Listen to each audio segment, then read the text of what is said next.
It's a 5-rung pyramid. The bottom rung of that is your physical needs. So food, clothing, shelter. The thought behind it is you can't progress to the next level, which would be safety, without having those immediate needs met.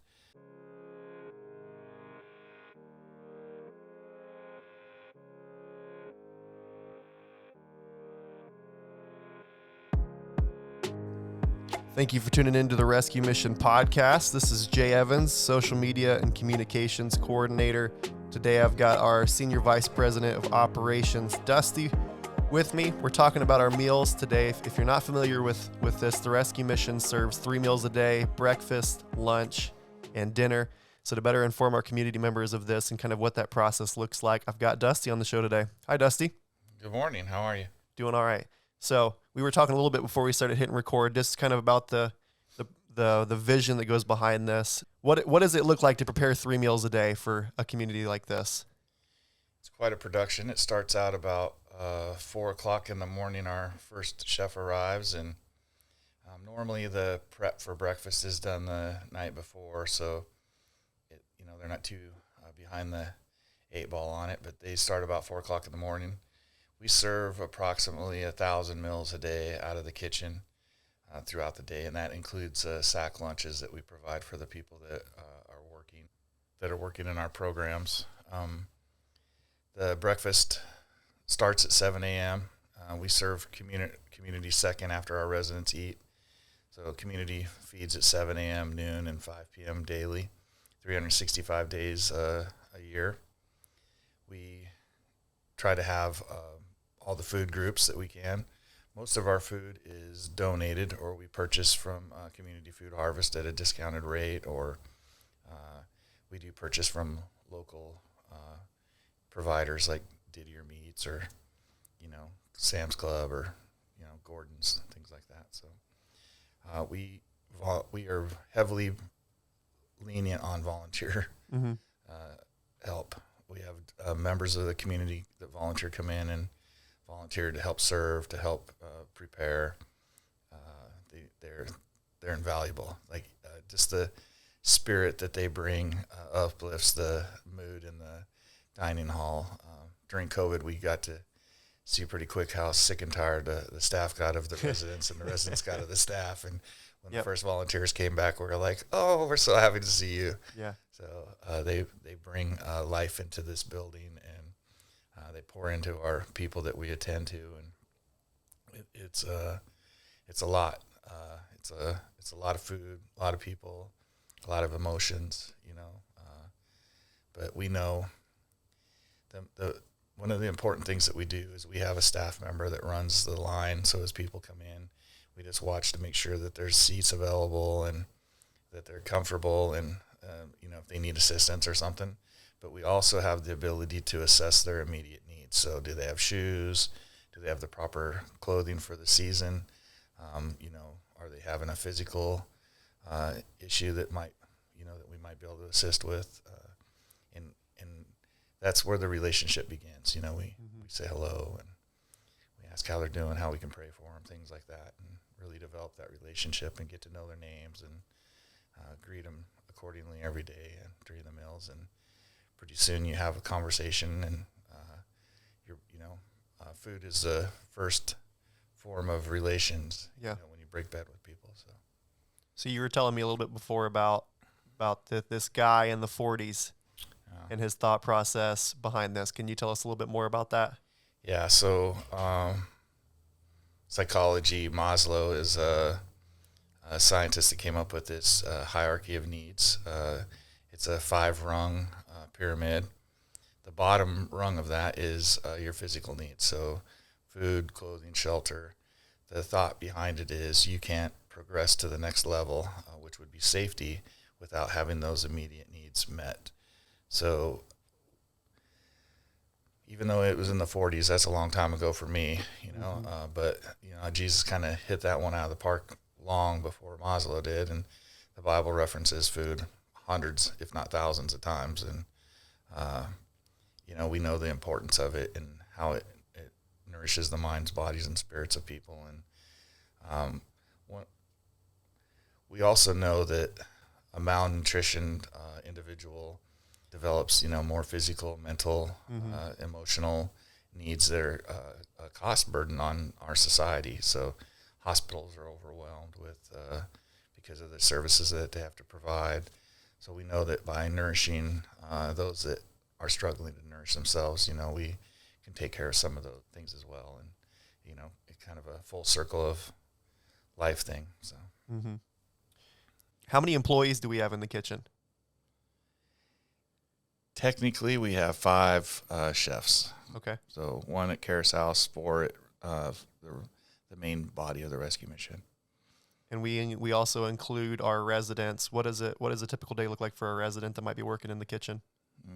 Again, they would wake up about 5 o'clock, be brought down to the kitchen, or make their way to the kitchen, I would say. The cook would line them out on what duties needed to be performed to put out the meal and present it. They help prepare, they help serve, they help clean up afterwards. It's a lot of work. Like if you ever want to know how good you have it at home, come down and do dishes in the dish tank for a meal. You'll be pretty grateful about doing your couple of cups and plates at home. Yeah. How does that transition from helping in the kitchen here to developing work skills? So it's all part of our vocational programming, which starts day one. The minute they land with us, we align them with either kitchen, laundry, housekeeping, treasure house, So they learn soft skills. Really, initially, we're just working on routine. Like they're probably not used to getting up at a certain time and working for a period of time, and then so we want them to develop that routine and get used to interacting with somebody that's giving them direction and directing them and aligning them with tasks and seeing how much maybe they're a self-starter or if maybe they're beyond our level of care and we need to align them with an agency outside that can provide better care. So we can kind of determine those things off pretty quick by just doing some menial tasks in and around the building. Yeah, skills training can be pretty impactful on a lot of the guys that we're serving. Having seen guys that have maybe never held down a job before but kind of start out with something simple here, like they sweep the floors every day and it starts out to that and they transition to, different roles and things like that. It's a pretty incredible thing to see. My favorite is that they're all wins. So when they get up and they are on time, it's a win. When they make their bed, it's a win.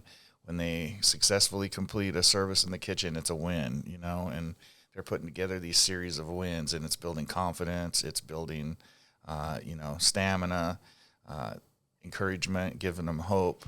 These are things that they've probably had a lot less of in the outside world, so that's probably my favorite, to kind of see the light get turned back on and really watch them desire to be a part of a team and really reconnect with the community that they've left behind. Like usually people that come to us have lost their community, and the kitchen, any of the vocational teams, whether it's the kitchen or laundry or housekeeping, that's their first connection with others, and they start working as a team and developing these skills and interacting with each other, and conflict resolution, like all kinds of things that we just kind of take for granted in our day. Yeah. So kind of pivoting a little bit and talking about skills training, what does the process look like for guys and women that are helping in like the laundry room and with housekeeping? So we try to have things manualized very clearly. Clear as kind is kind of our motto. One of the things that we touch on is initially we will start with a vocational interview. So we bring in several leaders throughout the building in different programs, and we sit down with the individual and we talk about where they're at, what barriers they have to success, what their goals are, how we can overcome those barriers to achieve those goals. And we strive from then. They will meet with a case manager or a life coach and really design a plan moving forward with that. And then that plan gets shared with the team lead. So like if they're going to work in the kitchen, the chefs would have an understanding of what their goals in the kitchen are and how to kind of work that person towards those goals and what skills we need to teach to, get them to thriving and not just surviving. Mm-hmm. So. How long have we been like heavily focused on skills training? Because I've seen it kind of transform just in the last couple of years that I've been here. There was a vocational program before I came, which was a little over 4 years ago. And I think we've always had resident helpers in the kitchen, and, we couldn't sustain without them, honestly. Like, if they didn't do laundry, kitchen, housekeeping, stuff like that, we wouldn't be able to sustain. But to really have a focused, developed program, I'd say it's only been in the last 3 or 4 years that it's really gotten strengthened and continues to improve. Like, we learn something every day. You know, they teach us as much as we teach them, honestly. Yeah. What are some of your dreams and your visions for kind of the future of our skills training, whether that be in laundry, housekeeping, kitchen, soft skills? I would love to see our social enterprise grow to a place to where we could keep these men and women around longer and really develop a stronger bond, through connection with us. We see a lot of these people. It's a common misnomer that, all they need is a house and a job and they will be successful. Yeah. We have a lot of people that have a house and a job and are not, really deemed successful, I would say. So we see a lot of these people. We get them a house, we get them a job, and they just fail miserably. We know that they need a community. And so I'd really like to see us develop our program into such that that community continues to support them, continues to lift them up, and really develop the skills they need, that when they are absolutely ready to move out and move on, they're ready and feel supported and have a place to come back to in case they need it. Yeah. So if someone was listening to this and they were in the process of maybe working in a skills program, or they were wanting to start a skills program wherever they're at, whether it be a rescue mission or another non-for-profit, what do you wish that you knew years ago that you know now about skills training? I'd say we are seeing mental health playing such a big issue in today's world that job training has really taken on a different face. I'm a older person, and I kind of think, well, if you just get up and go to work and you work hard, you'll be successful. And there's a lot more to that. Like, I think that we have to have a level of grace, and I think that it's really easy to forget that. And when you're task oriented, and any job skills program really just becomes a task oriented. Once you put it out there and you do it and it's accomplished, you're done. And it doesn't really work like that anymore. Like there's a lot of support that needs to go into that, and a lot of follow up, and even. I think the biggest lesson we've learned is when our residents become staff. The minute they become staff, we're like, they're staff. And we forget that a few days ago they were a resident, and probably still need some additional support, and, the follow up and follow through and things like that. There needs to be a broader net, I would throw a wider net now than I would have 4 years ago, and really try to be more supportive and really have a more defined plan moving forward with them, and continue to follow up, and when I pass them off, make sure they're getting passed off to people that are of the same heart and same mind. So what do you think makes our skills training team different than other skills training teams? Because we've got, like Levon, who's been here for like 30 years, who's doing a lot of skills training. We've got Ellis. What do you think it is that makes our team excel in the way that they do? Well, definitely the people that have walked that walk speak differently than people that are taught that walk. So having the people who have experienced the same kind of hurdles in their past have a way of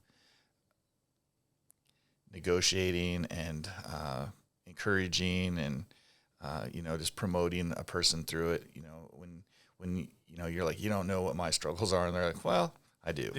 Yeah. It makes it a little bit easier to communicate with that person, and that person trusts a little bit quicker, I think. And, they know that you've walked where they've walked. And I think, if I can share my experience, strength, and hope with someone, that's all we really have, and the people that have built that experience, strength, and hope share it openly and willingly, and you don't just take for granted some of the things that you think people should know. Like you kind of remember, well, wow, when I was that person, this was important to me, and that, so it's easy for you to kind of hone in where their difficulties might be and get them through that. Yeah. What do you think contributes to the rescue mission's longevity in doing this? We've been around for 119 years, and we're continuing to grow and get better at what we do. What do you think it is that contributes to just the longevity of what it is that we're doing? I always want to say leadership, because if leadership allows, we would adapt and move in that direction to whatever the need is. And sometimes instead of telling people what they need, we actually recognize what the need is and move towards a solution. And I've seen that happen a lot since I've been here. A lot of things have changed. We went through a pandemic and recession and all these things that really outside things that we can't control, and we just kind of roll with it and pick up what we can and strive to go in the right direction, and always keeping in our hearts and in our minds of who we serve and why we're here. And I think keeping our purpose strong and always following our mission and vision statement, we will be successful. Yeah.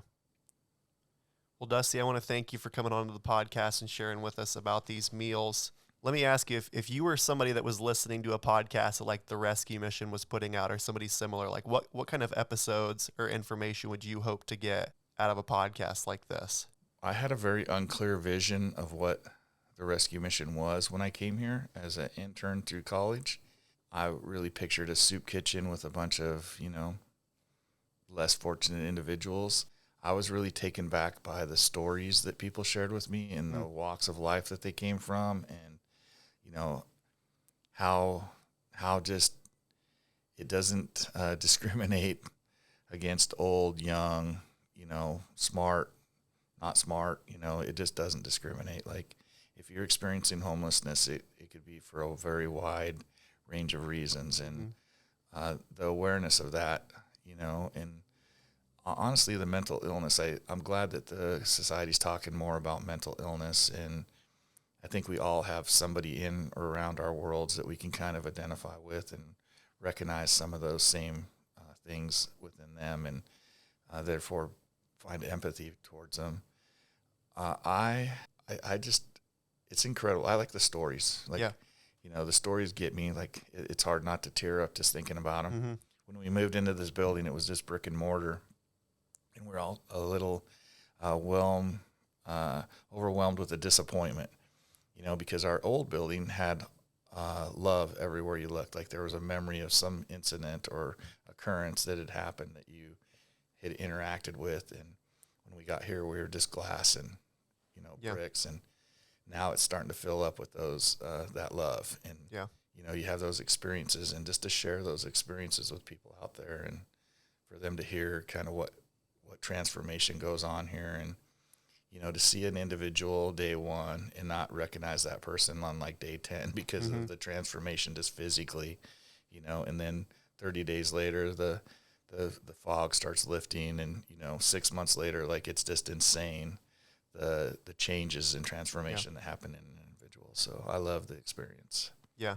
It's funny that you say that, because one of our three motives for starting the podcast was sharing our experience, offering encouragement, and there's no shortage of stories downstairs that we're going to get to share through this podcast. So I'm excited about that.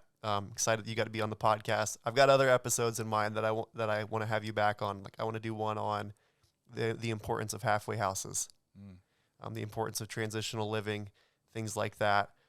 Because I know before I worked here, I'd never even heard of a halfway house before or knew anything about them. So I may be tugging on you again to come back on the podcast if you're down for it. Yeah, anything I can do to help. All right, Dusty, thanks for coming on the podcast.